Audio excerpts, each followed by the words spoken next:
For a lifetime, he was the master of his world, the stage, his image, every room he ever entered. But as the end drew near, something had shifted in Frank Sinatra. His voice, once a velvet command, now moved with a deliberate slowness. His eyes held a softer light, and his words carried the immense weight of a half-century of silence. For over 50 years, the world had whispered about his bond with Sammy Davis, Jr., the man who stood as his brother through the blinding lights of fame, the shadows of scandal, and the deep divisions of a nation. And when Sinatra finally spoke, it was not with a confession, nor a denial. It was something far more profound, a truth that perhaps only he and Sammy could ever fully comprehend. The story begins in Detroit, 1941, in a backstage room of the Michigan Theater where the future was being written. The air was thick with the haze of cigarette smoke, the echo of laughter, and the low hum of an audience waiting. Frank Sinatra, just 25 years old, was already the crown jewel of the Tommy Dorsey Orchestra, a star ascendant whose voice possessed the power to quiet a room and break a heart. He was not yet the chairman of the board, but he carried himself with that innate, quiet authority, the kind of gravity that turns heads without a word. That night, however, he was not the only talent on the bill. Sharing that stage was a small, traveling black vaudeville act known as the Will Maston Trio, and at its center, a 16-year-old prodigy named Sammy Davis, Jr. The trio lived a life on the road, a blur of forgotten towns, smoke-filled bars, and second-rate theaters that paid just enough to get by. Sammy had been on stage since he was 3 years old, a tiny dancer moving alongside his father, Sammy Davis Sr., and his uncle, Will Maston. His was a life without a childhood, without normalcy. There was only the glare of the stage lights, the rhythm of the train, and the sound of applause that vanished the moment the curtain fell. When Sinatra stepped into the break room during intermission, he found young Sammy sitting by himself, quietly eating a sandwich. It was not a moment of high drama, no formal introduction, but a simple, human intersection between two men from opposite sides of the American dream. Sinatra, already an icon in white America, made the simplest of gestures that evening. He sat down, and he talked. For Sammy, the moment was indelible. He would later say that Sinatra treated him like a man, not a performer, not a black kid from Harlem, but simply a man. In 1941, that distinction was everything. This was an America of invisible lines, a country where segregation dictated where a person could eat, sleep, or even stand. Hotels, restaurants, theaters, all marked with the stark, silent judgment of signs that read colored. For most white stars of the day, sharing a table, or even a conversation, with a black performer was a risk they would not take. Sinatra did it without a second thought. Sammy had been a devoted fan long before that meeting. He even kept a scrapbook, meticulously filled with newspaper clippings of Sinatra, a private treasure he would proudly show to his grandmother. But what he admired went beyond the fame, beyond the voice. It was Sinatra's freedom, the way he could command a stage, speak his mind, and walk through any door as if he owned the world. For a young black artist in a segregated nation, that kind of freedom wasn't just admirable, it was a universe away. 3 years later, when Sammy was drafted into the U.S. Army, the memory of that meeting became a lifeline. The uniform brought no equality. It brought a deeper humiliation. He was beaten, his ears filled with slurs, and in one searing act of degradation, was forced to paint his own face white for a skit meant to entertain white soldiers. And yet, from that pain, he forged a performance. He found his way into an entertainment unit, using his talent as a shield, a way to survive. It was in the loneliness of those nights that Sammy would watch and rewatch The House I Live in, a 1945 short film starring Frank Sinatra. In the flickering light of the theater, Sinatra stood on screen, a defender of a young Jewish boy against a tide of prejudice, his voice carrying a simple, yet earth-shattering message. This America belonged to everyone, no matter their race, no matter their creed. For the era, it was a revolutionary whisper of hope, and for Sammy, watching in the dark, it felt like a direct transmission to his soul. It was as if the man on the screen, the voice of a generation, was looking right at him, affirming that the dream of a level playing field was not some distant mirage. He would return from the war in 1945, his body bruised, but his spirit fiercely intact, and in the quiet corners of his mind, Sammy Davis Jr. forged a silent pact with his own destiny. He would walk the path Sinatra had illuminated, a path of resilience, of unshakable dignity, of quiet defiance. He couldn't have known then, but that a fleeting encounter in Detroit would set the course for both of their lives. One man possessed the voice that a nation worshipped, the other, a rhythm that a nation desperately needed to feel, and together, they were destined to rewrite the very definition of friendship and loyalty in a world fractured by lines of color. A brotherhood forged in a divided America. By 1947, the name Frank Sinatra was more than a sound. It was a phenomenon. The crooner from Hoboken had become something else entirely. He was asterisk. The voice asterisk. Hysteria followed him, a chorus of screams on city streets, while in the boardrooms, men in expensive suits yielded to his every command. And in that same year, an invitation arrived, a headline spot at New York's legendary Capitol Theater. It was one of the grandest stages in America. When the producers asked who he wanted to open the show, Sinatra's answer was swift and without hesitation: the Will Maston Trio. A silence likely fell over the room. The Will Maston Trio?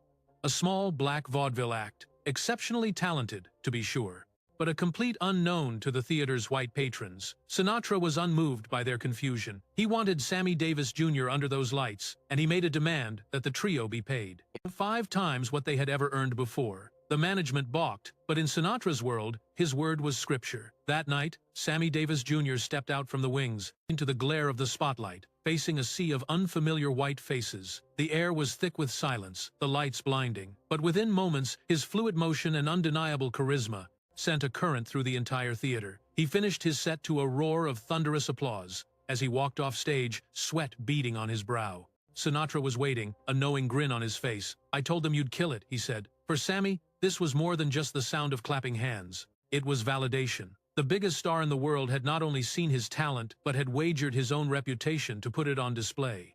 From that night forward, something profound began to take root between them, a bond that defied the invisible, yet unyielding, lines of race, class, and celebrity. In Sammy, Sinatra saw a mirror of his own soul, that same insatiable hunger, that relentless perfectionism, that deep, burning need to be not just seen, but respected. But Sammy's path was infinitely steeper, for even at the peak of his powers, the country he entertained so brilliantly saw the color of his skin, long before it ever saw the man. And nowhere was this brutal hypocrisy more apparent than in the glittering desert oasis of Las Vegas. Men like Sammy could command the grandest stages, bathed in light, adored by thousands. But when the final curtain fell, they were cast back into the shadows, forced to find lodging beyond the city limits, in segregated, run-down motels. They were forbidden from eating in the very restaurants where their names were on the marquee, barred from the pools where the white patrons they just entertained were relaxing. It was a city of dazzling illusion, built upon a foundation of cruel division, and Frank Sinatra would not stand for it. On one fateful tour, when the management at the Sands Hotel attempted to deny Sammy a room, something inside Sinatra broke. He issued an ultimatum, threatening to tear up his contract and walk away from the whole engagement. "If he can't stay here," he declared, his voice cold as steel, "then neither can I." The hotel, faced with losing its biggest draw, folded. That one defiant act sent a shockwave through the city, becoming a pivotal moment in the history of Las Vegas. The message spread like wildfire. Where Sinatra played, the old rules of prejudice did not apply. Yet beneath this fierce loyalty, a more complex truth simmered. For all of Sinatra's power and protection, the fundamental imbalance in their relationship was a ghost that could never be exorcised. Sinatra was the benefactor, the one who held the keys. He was the man whose voice echoed with authority not just on records, but in the backrooms where the real power resided. For all his singular genius, Sammy Davis Jr. existed within Frank Sinatra's orbit. He revered the man, but he was always conscious of an invisible line, a silent acknowledgement that in the America of their time, even brotherhood had its boundaries. A line drawn by the era's harsh racial calculus. But when fate dealt its cruelest blow, Sinatra's loyalty became something tangible, something real. In 1954, on a desolate stretch of Route 66, a late-night drive ended in a flash of metal and a head-on collision. Sammy survived, but the accident claimed his left eye. When consciousness returned in a stark hospital room, the first face he saw was Sinatra's. Frank handled everything. The bills vanished, his personal physician was summoned, and no expense was ever a question. He even opened the doors to his Palm Springs sanctuary, offering Sammy a place to heal. Years later, reflecting on that time, Sammy would articulate the depth of their unspoken pact. "When I lost my eye," he recalled, "the first place I went was Frank's house, because I had nowhere else to go." For Sinatra, it was a reflex of loyalty. For Sammy, it was deliverance. Their bond was hardening into something more than friendship. It was a kind of familial steel, forged in the fires of loyalty and shared pain, and tempered by a silent understanding that no one on the outside could ever truly comprehend. It was there, in the quiet solitude of those recovery months, that the bedrock of their brotherhood was set. They had both stared into the abyss of fame, confronted the specter of prejudice, and known profound loss. And though they were men from two different Americas, each had discovered in the other a rare mirror, someone who not only shared the spotlight, but who understood the struggle. This was the prelude to the Rat Pack era, and the fractures that lay just beneath its glittering facade. By the late 1950s, the Rat Pack had arrived. Sinatra and Davis, flanked by Dean Martin, Peter Lawford, and Joey Bishop. They were sovereigns of the Las Vegas Strip, an intoxicating cocktail of charisma, comedy, and controlled chaos that remade the very definition of entertainment. On stage, the whiskey flowed, the jokes flew, and for a few hours every night, the audience was invited into their exclusive, electrifying world. But beneath the veneer of laughter, a darker current ran. Sammy became the designated target, the butt of a relentless barrage of jokes playing on his race, the kind of names that cut deep. It was all performed out in the open, bathed in the glare of the stage lights, and the crowds, they howled. To them, it was just part of the act. But for Sammy, it was a calculated act of survival. He absorbed the blows, his smile a mask, his laughter a shield, feigning an immunity to the poison. When the curtain fell, however, the echoes of those words remained.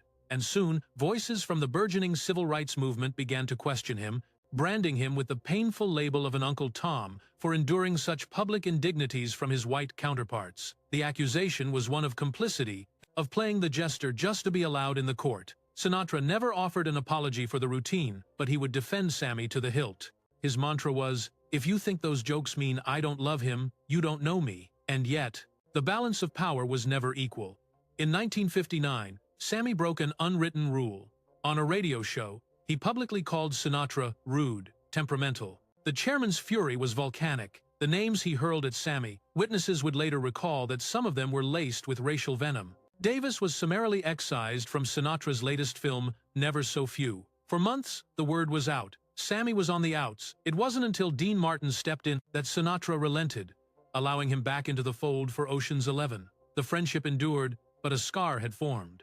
A lesson was learned. Their disagreements would henceforth remain behind closed doors. On stage, the illusion of perfect unity held. Off stage, they navigated a silent, precarious imbalance, a complex dance of affection and resentment, of loyalty clouded by an unspoken code of control. As the 1960s dawned, the ground beneath them was shifting, the world was in flux, and now Sinatra and Davis were seen standing together at benefits for civil rights. Within the hallowed halls of Carnegie Hall, they raised their voices and funds for Martin Luther King Jr.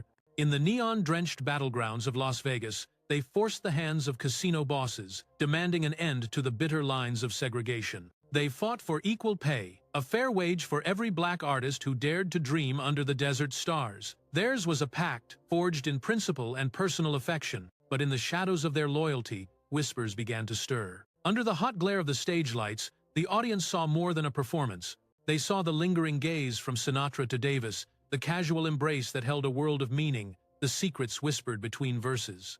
Their signature duet, Me and My Shadow, was never just a song. It felt like a confession, sung into a microphone for the whole world to hear. Sinatra, the untouchable icon of white America, and Davis, the brilliant black entertainer who had fought for every inch of the stage, their voices weaving a story of two souls, inseparable. The performance was raw, it was intimate, and for a nation divided, it was deeply unsettling. And so, the whispers grew into a low murmur that echoed through the Hollywood hills. Were they more than brothers in arms? In an age where the celluloid image of a man was his entire kingdom, even the suggestion of a bond that defied convention was a kind of treason. The tabloids danced around the truth. The insiders traded theories in hushed tones, but from the men themselves, there was only silence. Sinatra would deflect with that cool, knowing smirk. Davis offered only his quiet dignity. For them, a love this profound, whether born of brotherhood or something else entirely, was not for public consumption. It was not a thing to be dissected by those who could never understand the life they had lived. And yet, the questions lingered in the air, unanswered. Some claimed Sinatra's fierce, almost primal, protection of Sammy was something other than friendship.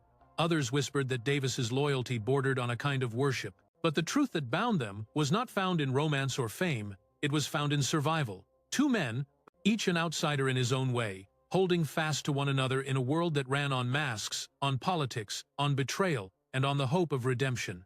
In 1960, as the nation looked toward a new frontier, Sinatra threw his immense influence behind John F. Kennedy's run for the presidency. He rallied the glittering world of Hollywood to the cause. He envisioned Sammy standing beside him at the inauguration, a symbol of a new America. But when Davis married the white Swedish actress, May Britt, a chill came from the Kennedy camp.